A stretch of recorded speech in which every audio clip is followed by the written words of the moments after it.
Hey, this is Jim. Today we have come up to Pergamum, and if you read in Revelation chapter 2, you also read about Pergamum, that they remained faithful under persecution, where even one of their own had named Antipas had been martyred. And but they also had a lot of problems. Jesus said, I hold this against you. And even though you live among Satan's throne, you've been faithful, yet at the same time you have let some idolatrous teaching come in, and some of you are adhering to that. And so I'm going to show you some areas here. This is what is left of the Emperor Trajan, the temple that was built to him, because many of the emperors were deified or considered them to be gods, or at least thought of themselves to be gods. And this was built decades after Revelation was written, but up in this area also was a temple to the goddess Athena.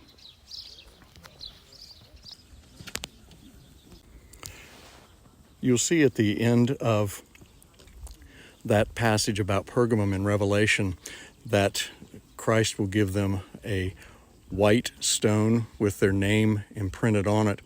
And part of that allusion is to these white stones that were harvested from Pergamum. And those were very important, kind of a claim to fame, if you will, for the folks of Pergamum. And so that's where that saying comes from, with the white stone. And then the name put upon it that no one else knows is very likely from extra biblical sources, or those sources that are outside the Bible that talk about the Messiah's coming.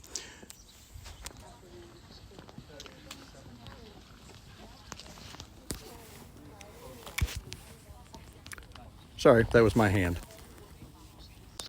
You can probably see behind me, that's the Temple of Trajan, where I was just a little bit ago. I've come down from there, and I show you this view to let you know how high we are, and that should become significant when I get down to the bottom of the theater, but also if you can imagine being down in the ancient city, as far down as you can see that, the allusion that it has to the message of Pergamum as well. This is a theater that was redone and expanded in the 2nd century, but it is in the place where the original theater was. So it was probably just this steep. It may have been only a second or two of pause for you, but for me it was about 5 or 6 minutes coming down all of these steps, as steep as they are. Truly an amazing feat.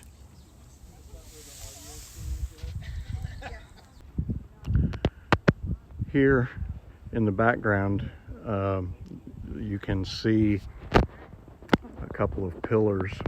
I'm pointing to them, but you can't see me pointing to them. Right there. There you go. That is what is left of a temple to the Emperor Domitian. Domitian was probably the emperor when John wrote Revelation, or it was before him, an emperor or two before him, but he was very cruel to Christians. Domitian was. But you can see his temple is much lower than Trajan's was. So Trajan got a little better view from his vantage point. I don't know that I will get a viewpoint later, but again, I'm down quite a ways, and you can see that the city is still way down there. And so as I come around, hoping not to make you dizzy, this theater view, and you can imagine, I guess, being able to be even farther back, farther down, looking up on this hill where you could see the theater. You could see the original temple to Athena, the Greek goddess, who was very prominently probably throughout the entire Roman Empire was worshipped. And so this could be considered what the throne of Satan is. When you're looking up at this place, it's all about pagan deities, including the emperors that, again, were deified, made into gods to be worshipped, and who thought that they would live forever in some form or another. Now, here we are looking at the location of a temple that was made for Zeus, and it is about on the same level as the top part of the theater.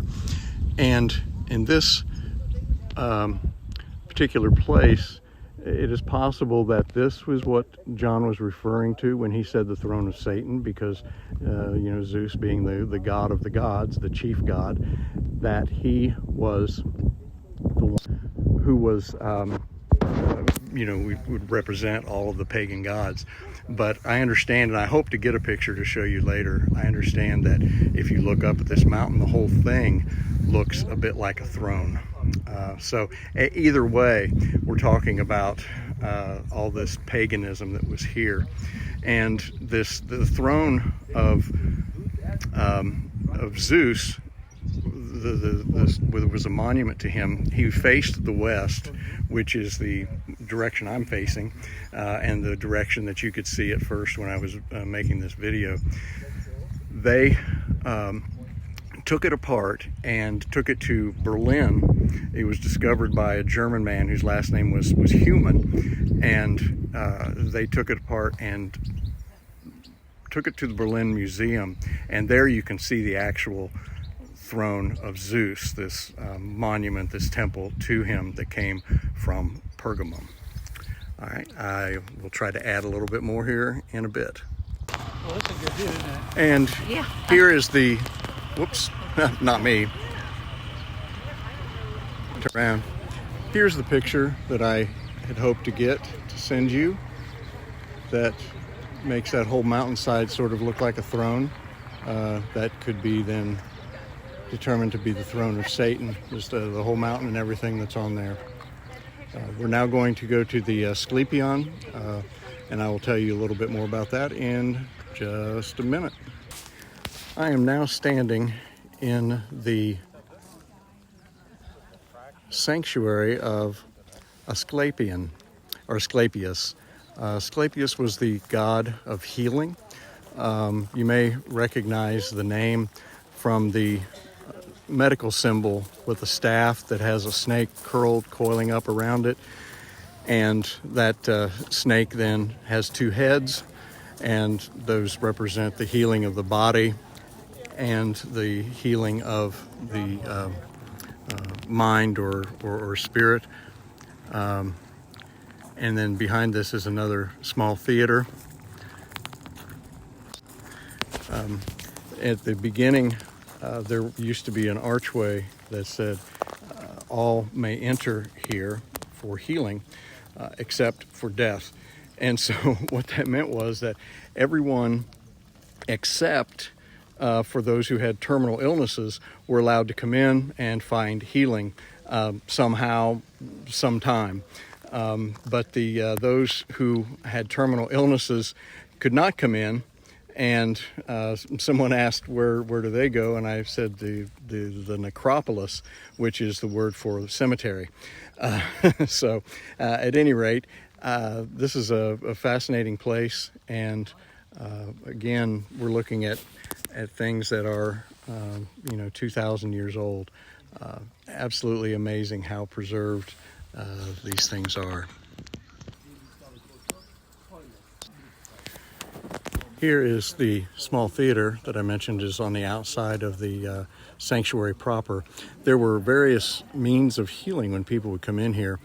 Sometimes it was a mud treatment where they were covered from head to toe, except for their eyes, nose, and mouth with mud. Other times it would have been water or combination of water and sunlight. And part of the psychological healing is working in the theater. Many of the actors would have been those who were ill, and when the play was over, it was as though they were only play acting their part of the illness that actually they are now healed. So very interesting how they did this sort of thing. And I'm not sure what all these markers are, but they have underground tunnels that we're going to walk through, and I won't I won't record that because, well, you won't see anything. It's underground and there are no lights. But maybe just the beauty of a place like this to come and sit can be healing as well. Sometimes that is certainly the case where we live. If you go up to the Shenandoah Drive into the mountains and just sit and let the sounds and nature do its thing, and we just observe and listen. All right, well, I may have more later. I hope it's going to be interesting. One of the things that I failed to mention when we were in the theater of the Acropolis of Pergamum, as well as this small theater, is the acoustics are perfect here. I'm standing on the stage, and if Susie or anybody were up on the top row, they would be able to hear me without a lot of effort. And these over here, apparently the cheap seats, because they don't look nearly as comfortable as the other seats that are here in the theater. Then I believe an orchestra would be here in this semicircle in front of me. One thing I wanted to add about the healing center of Asclepius, Asclepion, that was there in Pergamum, was that it actually began at that particular spot in the 300s BC.